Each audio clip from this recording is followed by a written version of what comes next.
ಜನ್ಮದಿನ 9 ಆಗಸ್ಟ್ 1909ರಲ್ಲಿ. ಇವರ ತಂದೆ ಕೃಷ್ಣರಾಯ, ತಾಯಿ ಸುಂದರಾಬಾಯಿ. ಇವರ ವೃತ್ತಿ ಪ್ರಾಧ್ಯಾಪಕ, ಕವಿ, ಕಾದಂಬರಿಕಾರ. ಇವರಿಗೆ ಮರಣ 28 ಏಪ್ರಿಲ್ 1992ರಲ್ಲಿ. ಇವರ ಸಾಹಿತ್ಯಗಳು ಕೇಳೋಪಾಸಕ, ಸಮುದ್ರದ ಗೀತೆಗಳು, ಇಂದೆಲ್ಲ ನಾಳೆ, ವ್ಯವಕೃತಿ ಎಂಬುವ ಕವನ ಸಂಕಲನಗಳನ್ನು ರಚಿಸಿದ್ದಾರೆ. ಸರಾಸರಿ, ಸಮುದ್ರದ ನಾದ, ಇಜ್ಜೋಡು ಮುಂತಾದ ಕಾದಂಬರಿಗಳನ್ನು ರಚಿಸಿದ್ದಾರೆ. ಸಮರಸೆ, ಏರಿಳಿತ ಎಂಬುವ ಕಾದಂಬರಿಗಳನ್ನು ರಚಿಸಿದ್ದಾರೆ. ಸಮುದ್ರದ ದಾಚೆಯಿಂದ ಪಯಣಿಗೆ ಎಂಬುವ 2 ಪ್ರವಾಸ ಕಥನಗಳನ್ನು ಬರೆದಿದ್ದಾರೆ. ಇವರಿಗೆ ಪ್ರಶಸ್ತಿ 1990ರಲ್ಲಿ 5ನೇ ಜ್ಞಾನಪೀಠ ಪ್ರಶಸ್ತಿ ಲಭಿಸಿದೆ. ಕೇಂದ್ರ ಮತ್ತು ಸಾಹಿತ್ಯ ಅಕಾಡೆಮಿ ಪ್ರಶಸ್ತಿ 1960ರಲ್ಲಿ ಸಿಕ್ಕಿದೆ. 1961ರಲ್ಲಿ ಬೆಂಗಳೂರು ವಿಶ್ವವಿದ್ಯಾಲಯದ ಡಿಲಿಟ್ ಪದವಿಯನ್ನು ಪಡೆದಿದ್ದಾರೆ ಮತ್ತು ಕರ್ನಾಟಕ ವಿಶ್ವವಿದ್ಯಾಲಯದಿಂದ ಡಾಕ್ಟರೇಟ್ ಪದವಿಯನ್ನು ಪಡೆದಿದ್ದಾರೆ. ಧನ್ಯವಾದಗಳು.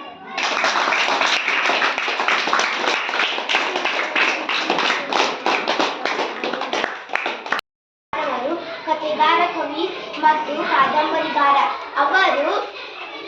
ಅವರು ಹಂಪಿ ಕನ್ನಡ ವಿಶ್ವವಿದ್ಯಾಲಯಗಳಲ್ಲಿ ಮೊದಲ ಕವಿಯ ಕುಪತಿಯಾಗಿ ಕೊಂಬಾರವರು ಕಾರ್ಯನಿರ್ವಹಿಸಿದ್ದಾರೆ. 1968-69ರಲ್ಲಿ ವಿಶ್ವವಿದ್ಯಾಲಯಗಳಲ್ಲಿ ಕನ್ನಡ ಅಧ್ಯಾಪಕರಾಗಿ ಸೇವೆಯನ್ನು ಸಲ್ಲಿಸಿದ್ದಾರೆ. ಚಿಕಾಗೋ, ನ್ಯೂಯಾರ್ಕ್, ಜಪಾನ್, ಬರ್ಲಿನ್ ಮುಂತಾದ ಕೆಲವು ವಿಶ್ವವಿದ್ಯಾಲಯಗಳಲ್ಲಿ ಜಾನಪದ ಮತ್ತು ರಂಗಭೂಮಿಯ ಕುರಿತು ಉಪನ್ಯಾಸಗಳನ್ನು ರಚಿಸಿದ್ದಾರೆ. 1937ರಲ್ಲಿ ಬೆಳಗಾವಿ ಜಿಲ್ಲೆಯ ಹುಕ್ಕೇರಿ ತಾಲೂಕಿನ ಗೊಡಗೇರಿ ಗ್ರಾಮದಲ್ಲಿ ಜನಿಸಿದರು. ಪ್ರಸಿದ್ಧ ಜಾನಪದ ವಿದ್ವಾಂಸರಾದ ಡಾಕ್ಟರ್ ಕಂಬಾರರು 24 ನಾಟಕಗಳು, 10 ಕವನ ಸಂಕಲನಗಳು, 5 ಕಾದಂಬರಿಗಳು ಮತ್ತು ಹಲವು ಕೃತಿಗಳನ್ನು ರಚಿಸಿದ್ದಾರೆ. ಚಕೋರಿಯವರ ಮಹಾಕಾವ್ಯ, ಸಂಧ್ಯಾಬಾಳ, ಜೋಕುಮಾರಸ್ವಾಮಿ, ಸಿರಿಸಂಪಿಗೆ, ಶಿವರಾತ್ರಿ ಮುಂತಾದವು ನಾಟಕಗಳು. ಕರಿಮಾಯಿ, ಸಿಂಗಾರವ್ವ ಮತ್ತು ಅರಮನೆ, ಶಿಖರ ಸೂರ್ಯ ಮುಂತಾದವು ಕಾದಂಬರಿಗಳು. ಶ್ರೀಯುತರು 2010ರ ಜ್ಞಾನಪೀಠ ಪ್ರಶಸ್ತಿಯನ್ನು ಪಡೆದಿದ್ದಾರೆ. ಕೇಂದ್ರ ಸಾಹಿತ್ಯ ಅಕಾಡೆಮಿ ಪ್ರಶಸ್ತಿ, ಕೇಂದ್ರ ಸಂಗೀತ ಮತ್ತು ನಾಟಕ ಅಕಾಡೆಮಿ ಪ್ರಶಸ್ತಿ ಮುಂತಾದವು ಹಲವಾರು ಪ್ರಶಸ್ತಿಗಳು ಶ್ರೀಯುತರಿಗೆ ಲಭಿಸಿವೆ. ಪ್ರಸ್ತುತ ಮೂಡಲಮನೆ ಕವನವನ್ನು ಅವರು ಎಲ್ಲಿದೆ ಶಿವಾಪುರ ಎಂಬ ಕವನ ಸಂಕಲನದಿಂದ ಆಯ್ದುಕೊಳ್ಳಲಾಗಿರುತ್ತದೆ.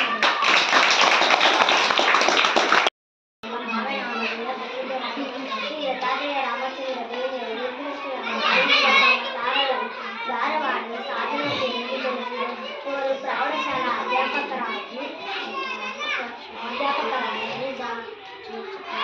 ಧಾರವಾಡದ ಸೋಲಾಪುರ ರಾಜಾರಾಮ್ ಕಾಲೇಜಿನಲ್ಲಿ ಕನ್ನಡ ಪ್ರಾಧ್ಯಾಪಕರಾಗಿ,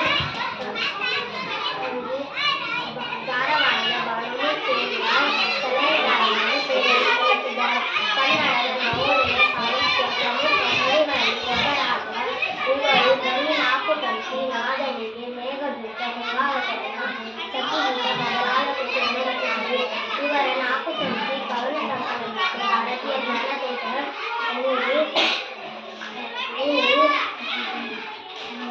ಲಭಿಸಿದೆ.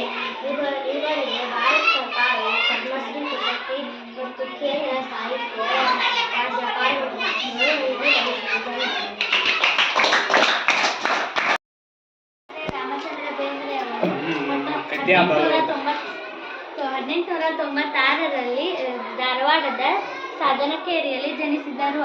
ಇವರು ಪ್ರೌಢಶಾಲಾ ಅಧ್ಯಾಪಕರಾಗಿ ಸೋಲಾಪುರದ ರಾಜಾರಾಮ್ ಕಾಲೇಜಿನಲ್ಲಿ ಕನ್ನಡ ಪ್ರಾಧ್ಯಾಪಕರಾಗಿ ಸೇವೆಯನ್ನು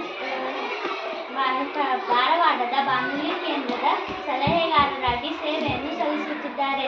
ಇವರು ರಚಿಸಿದ ಕೃತಿಗಳು ಗರಿ, ನಾಲ್ಕು ತಂತಿ, ನಾದಲೀಲೆ, ಮುಡಿಗೆ ಮೊದಲಾದ ಕೃತಿಗಳನ್ನು ರಚಿಸಿದ್ದಾರೆ. ಇವರು ರಚಿಸಿದ ನಾಲ್ಕು ತಂತಿ ಎಂಬ ಕೃತಿಗೆ ಇವರಿಗೆ ಭಾರತೀಯ ಜ್ಞಾನಪೀಠ ಪ್ರಶಸ್ತಿ ದೊರಕಿದೆ ಮತ್ತು ಇವರಿಗೆ ಕೇಂದ್ರ ಸಾಹಿತ್ಯ ಮತ್ತು ಅಕಾಡೆಮಿ ಪ್ರಶಸ್ತಿಗಳನ್ನು ನೀಡಿ ಗೌರವಿಸಲಾಗಿದೆ.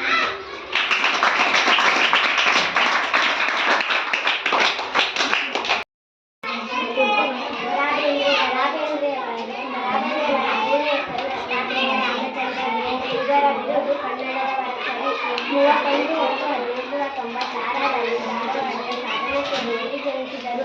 ಇವರ ತಂದೆ ರಾಮಚಂದ್ರ ಬೇಂದ್ರೆ, ತಾಯಿ ಅಂಬಕ್ಕ, ಪತ್ನಿ ಲಕ್ಷ್ಮೀಬಾಯಿ. ಇವರ ನಾಟಕಗಳು ದಿನಕರ ತೆಲುಗು, ಹುಚ್ಚಾಟಗಳು, ಸಾಯುವ ಆಟ, ನಗೆಯ ಹೊಗೆ, ದೆವ್ವದ ಮನೆ ಇತ್ಯಾದಿ ಇವರ ನಾಟಕಗಳು. ಸ್ವರ ಸಂಕಲನಗಳು, ಸಮುದ್ರ, ಹೃದಯ, ನಾದಲೀಲೆ, ಮೇಘದೂತ, ಮತ್ತೆ ಬಂತು ಶ್ರಾವಣ ಇತ್ಯಾದಿ. 1974ರಲ್ಲಿ ಜ್ಞಾನಪೀಠ ಪ್ರಶಸ್ತಿ, 1968ರಲ್ಲಿ ಪದ್ಮಶ್ರೀ ಪ್ರಶಸ್ತಿ, 1959ರಲ್ಲಿ ಕೇಂದ್ರ ಮತ್ತು ರಾಜ್ಯ ಸಾಹಿತ್ಯ ಅಕಾಡೆಮಿ ಪ್ರಶಸ್ತಿಗಳು ಲಭಿಸಿದ್ದವು. ಎಂಬ ಕಾವ್ಯನಾಮದಿಂದ ಪ್ರಸಿದ್ಧರಾದ ಶ್ರೀ ದತ್ತಾತ್ರೇಯ ರಾಮಚಂದ್ರ ಬೇಂದ್ರೆಯವರು 1896ರಲ್ಲಿ ಧಾರವಾಡದ ಸಾಧನಕೇರಿಯಲ್ಲಿ ಜನಿಸಿದರು. ಇವರು ಪ್ರೌಢಶಾಲೆಯ ಅಧ್ಯಾಪಕರಾಗಿ, ಸೋಲಾಪುರದ ರಾಜಾರಾಮ್ ಕಾಲೇಜಿನಲ್ಲಿ ಕನ್ನಡ ಪ್ರಾಧ್ಯಾಪಕರಾಗಿ ಸೇವೆಯನ್ನು ಸಲ್ಲಿಸಿದ್ದಾರೆ.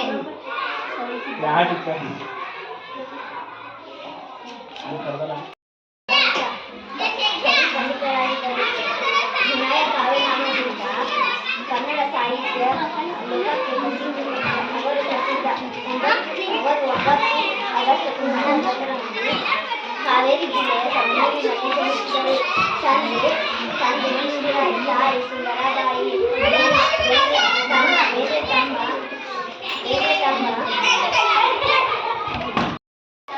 ಕಾವ್ಯನಾಮದಿಂದ ಪ್ರಸಿದ್ಧರಾದರು. ಶ್ರೀ ದತ್ತಾತ್ರೇಯ ರಾಮಚಂದ್ರ ಬೇಂದ್ರೆಯವರು 1896ರಲ್ಲಿ ಧಾರವಾಡದ ಸಾಧನಕೇರಿಯಲ್ಲಿ ಜನಿಸಿದರು. ಇವರು ಪ್ರೌಢಶಾಲಾ ಅಧ್ಯಾಪಕರಾಗಿ ಸೋಲಾಪುರದ ರಾಜಾರಾಮ್ ಕಾಲೇಜಿನಲ್ಲಿ ಕನ್ನಡ ಪ್ರಾಧ್ಯಾಪಕರಾಗಿ ಧಾರವಾಡದ ಬಾನುಲಿ ಕೇಂದ್ರದ ಸಲಹೆಗಾರರಾಗಿ ಸೇವೆಯನ್ನು ಸಲ್ಲಿಸಿದ್ದಾರೆ. ಅವರು 2/1/1937ರಲ್ಲಿ ಬೆಳಗಾವಿ ಜಿಲ್ಲೆಯ ಹುಕ್ಕೇರಿ ತಾಲೂಕಿನ ಗೊಡಗೇರಿ ಗ್ರಾಮದಲ್ಲಿ ಜನಿಸಿದರು. ಪ್ರಸಿದ್ಧ ಜನಪದ ವಿದ್ವಾಂಸರಾದ 24 ನಾಟಕಗಳು, 10 ಕವನ ಸಂಕಲನಗಳು, 5 ಕಾದಂಬರಿಗಳು ಮತ್ತು ಹಲವಾರು ಕೃತಿಗಳನ್ನು ರಚಿಸಿದ್ದಾರೆ.